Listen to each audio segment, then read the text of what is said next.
Haunted store. In the bustling city of New Orleans, known for its vibrant culture and rich history, there was a convenience store tucked away on a quiet street. It was an unassuming place, but to the employees who worked there, it held a secret that cast a shadow over their everyday lives.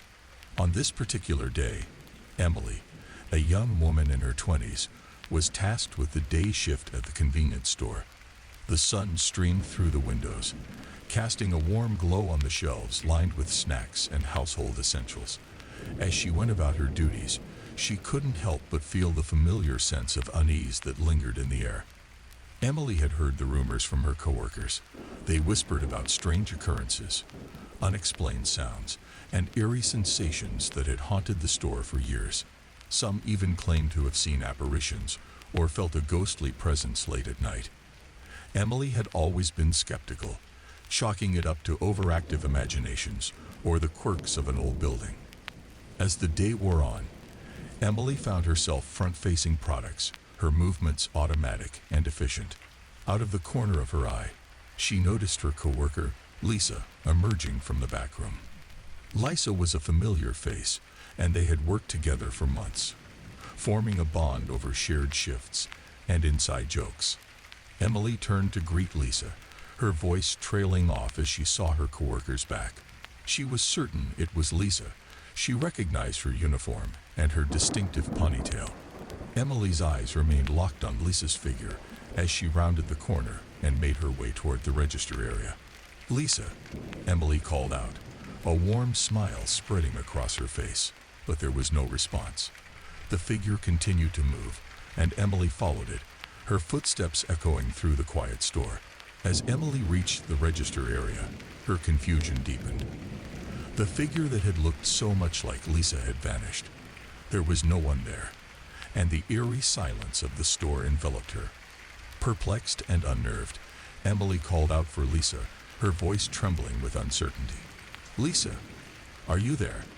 A response came from across the small store near the restrooms. It was Lisa's voice, clear and unmistakable.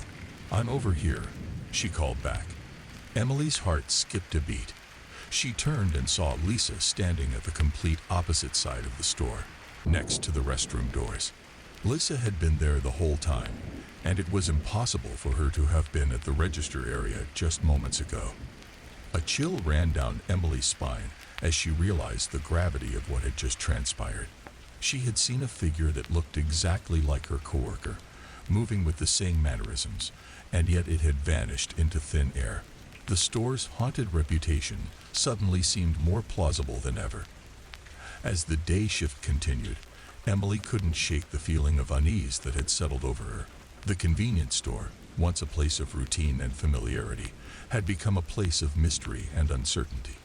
The strange encounter with the ghostly doppelganger of her coworker was a reminder that some secrets are hidden in plain sight, waiting to be uncovered by those who dare to believe in the unexplained. The devil has his hands on you. Nestled in a quiet neighborhood in Concord, New Hampshire, there stood a gas station that seemed untouched by the chaos of the outside world. The station sat under a canopy of trees, and the dim glow of its neon signs painted a tranquil picture against the night sky. For the most part, the late-night shift was uneventful, with customers coming and going in a steady stream. But one fateful night, everything changed. Inside the station, a young woman named Lily manned the counter. She had been working there for years, and the routine had become second nature. The night air was cool, and the soft hum of the fluorescent lights overhead filled the space with a gentle buzz. As the clock neared closing time, Lily began to tidy up, making sure everything was in its proper place. It was a typical night, just like any other. But little did she know that this night would be etched into her memory forever. The bell above the door chimed softly as a customer entered. Lily looked up and saw a small elderly man standing before her. He was dressed in khakis and a button-down shirt, his frail frame belying the strength that seemed to emanate from him. His eyes held a depth of knowledge and experience that was far beyond what his aged appearance suggested. With a polite smile, Lily greeted him. "Good evening, sir. How can I assist you tonight?" The old man's response sent an unexpected chill down Lily's spine. He leaned in closer, his hand trembling as it reached out to grasp her wrist. His grip was surprisingly firm, and his fingers felt cold, like ice against her skin. The old man's eyes locked onto Lily's, and the intensity of his gaze made her uncomfortable. It was as though he could see into her very soul. In a low, deliberate voice, he spoke words that would haunt her for the rest of her days. "Hell is a real place," he began, his voice carrying an eerie weight. "And the devil has already got his hand on you. Girl, be careful." The word hung in the air, heavy and foreboding. Lily's heart raced, and her mind swirled with confusion and fear. She tried to pull her wrist away, but the old man's grip remained steadfast, his eyes boring into hers. She stammered, "What do you mean? Who are you?" But the old man only continued to stare, his eyes filled with an unsettling mix of sorrow and mourning. It felt as though he held knowledge of a world beyond the ordinary, a realm where the lines between the living and the dead blurred. As quickly as he had arrived, the old man released his grip and turned to leave. The chill in the air seemed to intensify, and Lily shivered as she watched him go. The bell above the door chimed once more, and the old man disappeared into the night. For hours after his departure, Lily sat in the dimly lit gas station, her thoughts consumed by the cryptic message she had received. She couldn't shake the feeling that she had encountered something otherworldly, something that transcended the boundaries of reality. As the night wore on, Lily couldn't help but wonder about the old man's words. What did he mean by "the devil has his hand on you"? And what knowledge did he possess about the existence of hell? The gas station, once a place of familiarity and routine, had become a realm of uncertainty and fear. The encounter with the enigmatic stranger had left Lily with more questions than answers, and she couldn't escape the haunting feeling that her life had been touched by forces beyond her comprehension. And as the first light of dawn broke over the quiet streets of Concord, New Hampshire, Lily knew that some mysteries were destined to remain unsolved, leaving her with a lingering sense of unease and the unsettling belief that the devil had left his mark on her soul. Got away safe. The city of Los Angeles sprawled under the cover of darkness, its labyrinthine streets illuminated by the soft glow of streetlights. It was a city that never slept, where the promise of excitement and adventure lay around every corner. But for Jake, a young man in his early 20s, the night held something much more sinister than he could have ever imagined. Jake had just finished his shift at a small convenience store nestled at the intersection of two busy streets. The gas station across the road had always been a constant backdrop to his daily routine. He had grown accustomed to the late-night hustle and bustle of the city, where the line between the ordinary and the extraordinary often blurred. On this particular night, as Jake stepped out of the convenience store, the air was crisp and filled with the scent of gasoline. He pulled his jacket tight around him, his breath forming misty clouds in the chilly night. The familiar hum of traffic and distant sirens filled the air, lulling him into a sense of familiarity. But as he made his way across the road, everything changed in an instant. The tranquil night was shattered by the sudden arrival of a half-dozen police cars, their sirens blaring and lights flashing wildly. Panic surged through Jake as he watched the scene unfold before him. The police cars screeched to a halt in front of the gas station, their doors swinging open to reveal officers clad in dark uniforms, their weapons drawn and faces filled with determination. Jake's heart pounded in his chest as he realized that something had gone terribly wrong. With trembling hands, he reached for his phone and dialed 911, the urgency of the situation washing over him. He watched in horror as the officers rushed into the gas station, their voices raised in commands and urgency. It didn't take long for the truth to emerge.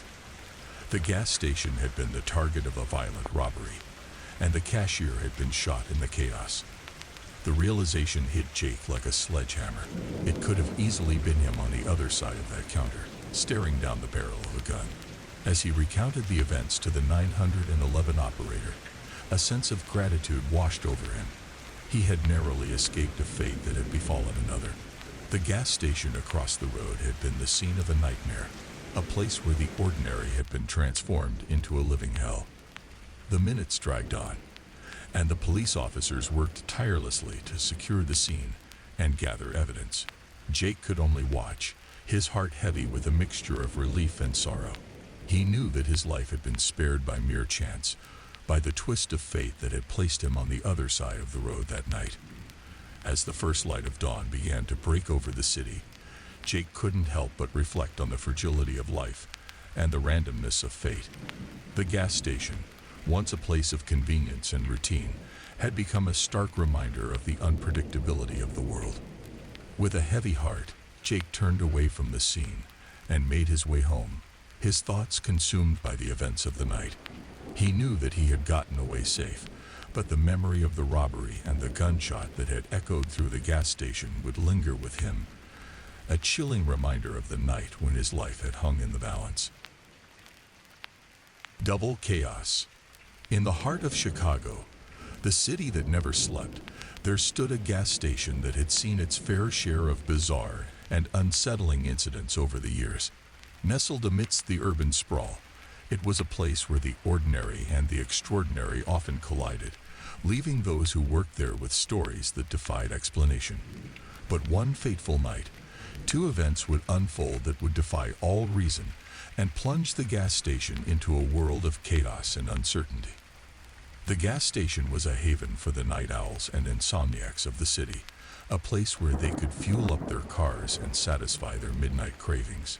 It was also the workplace of Alex, a young man in his early 30s who had grown accustomed to the strange and unusual. On this particular night, the neon signs bathed the gas station in an eerie, otherworldly glow. The air was filled with the distant hum of traffic and the occasional chirping of crickets. Alex had just finished helping a customer when a woman entered the store. She was an enigmatic figure, her appearance striking and unconventional. Her hair was a wild tangle of curls, and her clothing was a mismatch of colors and patterns. But what drew Alex's attention the most was her piercing gaze, a gaze that seemed to see far beyond the mundane. With a bemused smile, the woman approached the counter. "You're half angel, you know," she declared with an air of certainty that sent a shiver down Alex's spine. Taken aback, Alex raised an eyebrow. "Half angel? That's a new one. What do you mean?" The woman's response was cryptic, her words shrouded in mystery. "You may look like a demon, but you have the heart of an angel. Be careful, young one, for the darkness that surrounds you seeks to extinguish your light." Before Alex could respond or even process the woman's bizarre statement, she turned and made her way toward the restroom at the back of the store. The restroom had no windows, and there was no way for her to slip out unnoticed. But when Alex went to check on her moments later, she had vanished without a trace, leaving behind only a lingering sense of unease. As he grappled with the unsettling encounter, chaos erupted once more, this time in the form of a man who had entered the gas station. The man's demeanor was erratic and volatile, his eyes filled with a manic intensity. He approached the cash register area, a determined glint in his eye. In one hand, he clutched a bottle of lighter fluid, and in the other, a stove lighter. Panic surged through Alex as he realized the man's intentions. With a voice trembling with fear, Alex shouted, "Hey, what are you doing?" But the man paid no heed. He poured the lighter fluid onto the cash register area and the cigarette case, dousing them in a volatile cocktail of flammable liquid. Then, with a swift and deliberate motion, he flicked the stove lighter to life and brought it dangerously close to the soaked surface. The air was thick with tension as Alex watched in horror, his heart pounding in his chest. The man's eyes burned with a manic fervor as he attempted to set the gas station ablaze. It was a surreal and terrifying moment, a nightmare brought to life in the heart of the city. As the seconds ticked by, the unthinkable happened. The stove lighter failed to ignite the volatile mixture of lighter fluid, and the man's frenzied attempts proved futile. The gas station remained unscathed, a testament to the bizarre turn of events. With a sense of defeat, the man finally dropped the lighter and fled the scene, disappearing into the night just as mysteriously as he had arrived. Alex was left standing amidst the chaos, his heart still racing, and his mind reeling from the double dose of strangeness that had unfolded before him. The gas station, once a place of routine and familiarity, had become a realm of uncertainty and unpredictability. As he surveyed the gas station, still intact despite the man's best efforts, Alex couldn't help but wonder about the cryptic words of the woman who had vanished into thin air. "You may look like a demon, but you have the heart of an angel." The words echoed in his mind, a riddle that defied explanation. And as the night wore on, the neon signs continued to flicker, casting an eerie glow over the gas station. Alex knew that he had witnessed something beyond the realm of the ordinary, something that would forever remain a mystery, leaving him with a sense of unease and the unsettling belief that the darkness that surrounded him was not yet finished with its cryptic games.